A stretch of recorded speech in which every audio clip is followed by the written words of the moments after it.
جو یہ چاہے، میرے نبی نے فرمایا کہ اس کا رزق بڑھ جائے، اس کی عمر بھی بڑھ جائے، تو ماں باپ کی خدمت کرے۔ ماں باپ مر گئے، خالہ ہے، چاچا ہے، پھوپھی ہے، ماموں ہے، ان کی خدمت کرے۔ کوئی بھی سلسلہ نہیں، ایصال ثواب کرے۔ ایک شخص آیا، یا رسول اللہ میں نے بہت بڑا گناہ کیا ہے۔ آپ نے کہا تیری ماں زندہ کا جی مر گئی، کہا خالہ زندہ کا جی ہاں، کہا جاؤ اس کی خدمت کر، معاف ہو جائے۔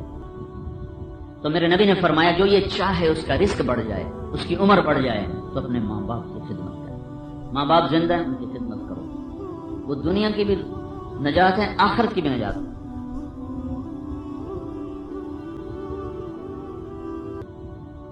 باوضو رہو، رزق بڑھے گا۔ اللہ کے نبی سے ایک شخص نے کہا یا رسول اللہ رزق کی تنگی ہے، کیا کروں؟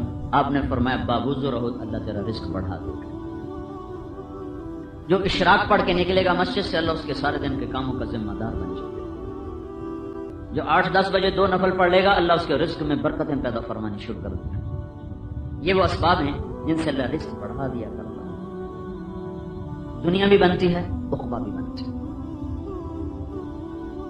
اللہ کے نبی نے ارشاد فرمایا بنی اسرائیل میں ایک آدمی بیمار ہوا، اس کے 4 بیٹے، تو سب سے چھوٹے بیٹے نے کہا بھائی ایک سودا کرو، جو تسی جا کے لے جاؤ، تسی خدمت کرو، میں نہیں کرنی، جائیداد ساری میرے نہ کر دو۔ انہوں نے کہا جی کوئی کملے ہیں بھائی خدمت بھی کری تو جائیداد بھی تینوں دے بھی۔ انہوں نے کہا پھر یہ الٹا کر لو، ساری جائیداد تسی اپنے نہ کرا لو، پیو مینوں دے دیو، اینوں ہاتھ نہ لاؤ۔ انہوں نے کہا اے سودا بالکل سانو منظور ہے، چلو یہ میرے کو ہنے لکھا دو۔ ساری جائیداد اپنی بھائیوں کو دے دی اور باپ کو گھر لے کے آ گئے، اور اس کی دن رات خدمت کر کر کر کر سب کچھ اس پہ لگا دیا۔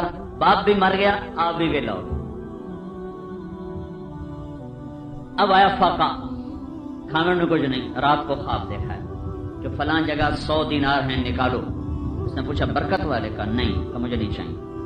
اگلے دن خواب آیا فلاں جگہ 10 دینار ہیں، نکالو۔ اس نے کہا برکت والے کا؟ نہیں، کہ مجھے نہیں چاہیے۔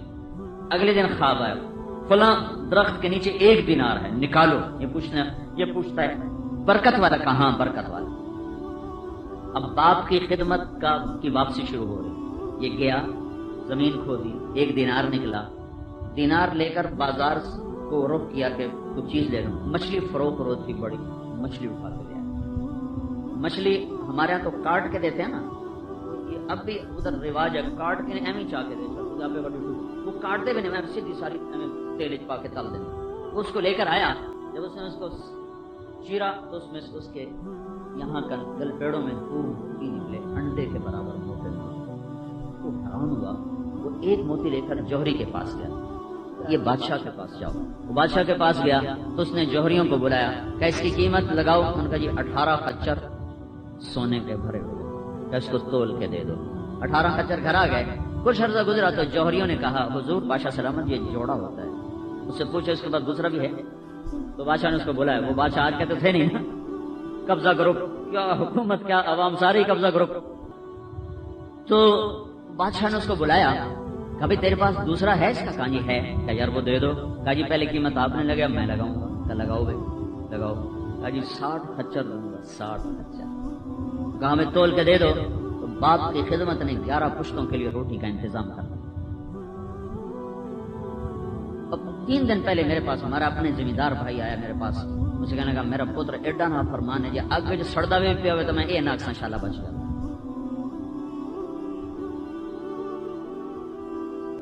یہ دنیا کی مثال دے دی، اب آخرت کی بھی سن لو۔ موسیٰ علیہ السلام نے کہا یا اللہ میرا جنت کا ساتھی کون؟ میرا جنت کا ساتھی کون؟ اللہ تعالیٰ نے فرمایا فلاں کسائی تیرا جنت کا ساتھی۔ موسیٰ علیہ السلام بڑے حیران ہو گئے، کسائی کتنے میرے نال لگے؟ میں اندر کوئی کتب ابدال، کوئی ولی، یہ کیڑا کسائی میرے پیڑ پہ گئے؟ وہ گئے بازار تو ایک کسائی اپنا، جنہیں سارے کسائی سودا بیچ رہے، وہ بھی بیچ رہے۔ جب دن شام ڈھلی تو اس نے ایک ٹکڑا تھیلے میں ڈالا، باقی گوشت بک گیا، گھر کو چل دے۔ موسیٰ علیہ السلام نے نہ لو۔ جب وہ گھر جانے لگا تو موسیٰ علیہ السلام نے کہا میاں میں بھی آ سکنا تیرے ہو؟ جی آ جاؤ۔ نہیں پہچانے کہ موسیٰ علیہ السلام اندر۔ اس نے جا کے اپنا گوشت تیار کیا، ہانڈی پہ دھر دیا، پھر آٹا گوندنے بیٹھ گیا، پھر آٹے کو رکھ کے خمیر اس کو نرم ہونے کے لیے چھوڑ دیا، پھر سالن پکا کے نیچے اتارا، پھر روٹیاں تیار کی، پھر ان کو تھالی میں سجا کر، ایک بوڑھی عورت ایسے گری پڑی تھی، اس نے اس کو اٹھا کر الٹے کندھے کا سہارا دے کے سیدھے ہاتھ سے اس کو لقمے بنا بنا کے کھلاتا رہا۔ جب اس نے سر ہلایا کہ بس، تو اس نے ایسے ماں کا منہ صاف کیا۔ جب اس کو لٹانے لگا تو کچھ بولنے لگی۔ تو ویسے سیدھے ہو گئی تو موسیٰ علیہ السلام نے پوچھا بھائی صاحب کون ہے؟ کہا جی میری اماں ہے، بہت بوڑھی ہو گئی ہے، میں صبح جب دکان پہ جاتا ہوں سارے کام خود کر کے جاتا ہوں، جب شام کو واپس آتا ہوں تو پہلے خدمت اس کی کرتا ہوں پھر بچوں کی کرتا ہوں۔ ساڑھے پاسے کی رواج جیسے اپنی بیوی نے تو کر میں ویلا کوئی، تو میری ماں دی کر میں ویلا کوئی۔ میری بیوی کے تو ذمے بھی نہیں میری ماں کی کرنا، میری بیوی کے ذمے میری خدمت تو ہے، میرے بچوں کی خدمت ہے، میری بیوی کے ذمے میری ماں کی خدمت کوئی نہیں۔ وہ کرے تو اس کی نیکی ہے، کرنی چاہیے، نہ کرے تو وہ مجرم کوئی نہیں۔ شریعت اس کو مجرم نہیں کہ قرار دے، ہاں میں مجرم ہوں اگر میں نے اپنی ماں کی خدمت نہیں کی۔ کہا جی میں صبح اس کے سارے کام کر کے جاتا ہوں، شام کو پھر سارے آ کے کرتا ہوں پھر بچوں کو۔ تو موسیٰ علیہ السلام نے کہا یہ کیا کہہ رہی تھی؟ کچھ کہہ رہی تھی۔ کہا جی بس ماں جو ہوئی، ماں کملی ماں، جب اس کی خدمت کرتا ہوں شروع ہو جاتی ہے اللہ تین جنت جو موسیٰ دا ساتھی بناوے۔ لے بولا میں کتنے تے موسیٰ کتنے۔